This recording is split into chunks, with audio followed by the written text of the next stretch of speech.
Welcome, witches and wizards. Today we start a history of Hogwarts with some of the longest residents of the castle. Welcome to the Sword and the Ring. If you enjoy the worlds of Hogwarts, Allegazia, Middle-earth, and a galaxy far, far away, go ahead and subscribe and we'll keep meeting up. For today, we're going to start with the House Ghosts. Nearly Headless Nick is the house ghost of my house. Gryffindors, where you at? Anyway, Sir Nicholas de Mimsy Porpington was born in the 15th century. He left his family at 11 to attend the Hogwarts School for Witchcraft and Wizardry, and was quickly sorted into Gryffindor. Upon graduation, Nick would go on to be a wizard in the royal court of Henry VII, and would be knighted. That's Sir Nicholas, if you please. While at court, Sir Nicholas met one Muggle named Lady Grieve. She was a lady-in-waiting and had horribly crooked teeth. Nick, ever the gentleman, wanting to assist the poor lady, offered to fix her teeth with magic.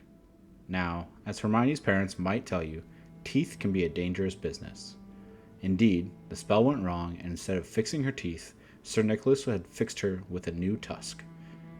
Nick was shortly arrested and sentenced to death.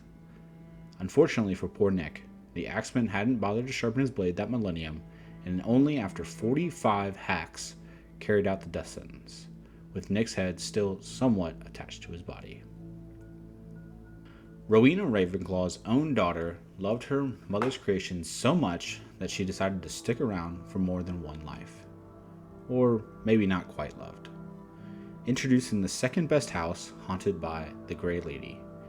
One Helena Ravenclaw in life was an extremely ambitious witch who envied her mother, and in particular her enchanted diadem.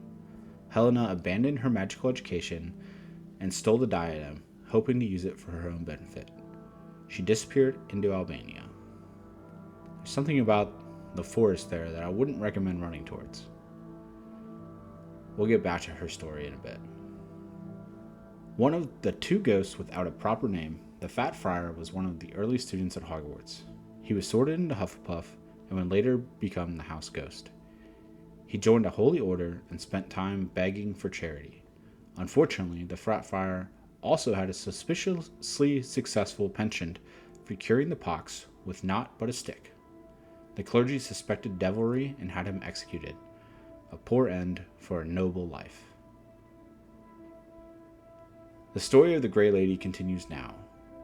When Rowena was on her deathbed, she intended to make amends with her daughter and sent a man, the Baron, to track her down in the forests of Albania.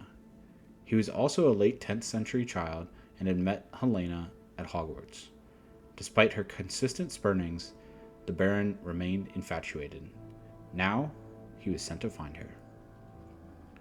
When he did track her down, he attempted to plead with her to come back with him, but Helena refused.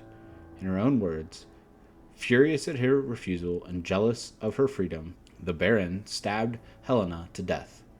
He immediately became horrified at his actions and used the same knife to kill himself. Now he would be covered in Helena's blood for eternity. Thus, the Bloody Baron was born, and he became the ghost of Slytherin House.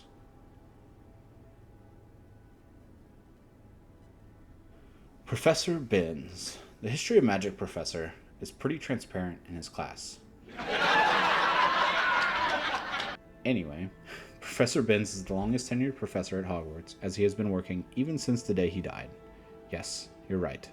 The old, possibly a bit confused Professor Binns fell asleep one day in the staff room, and when he woke up as a ghost, went right back to teach his class. He is certainly the most productive ghost roaming the halls. Myrtle Warren is the youngest of the known ghosts, as she was born in the 1920s to Muggles. She attended Hogwarts at the same time as a certain horrible character we all know. That's right, Olive Hornby. Oh, yeah. There was also this wizard called Tom. Anyway, after many bouts of teasing and bullying, Olive Hornby went one too far, and Myrtle rushed off to the second floor girls' lavatory and began sobbing in a stall. When a certain wizard entered and began speaking strangely, Myrtle was put off because she wanted to be left alone. Unfortunately, she never got the opportunity to stop the wizard's interrupting, because when she opened her stall door, she looked right into the eyes of a basilisk. Thus, Moaning Myrtle was left to cry, and fled toilets. Last, but certainly not least, we have a creature who isn't exactly a ghost, but is certainly a spirit, or more correctly, a collective spirit. You see, Peeves is a poltergeist, and it's my belief that as such, he roughly mimics the rambunctiousness of the young students living in his halls. He is well known as the most notorious and troublesome poltergeist in all of British history, and he does love to mess with those who need it, except the Bloody Baron. Well, there you have it.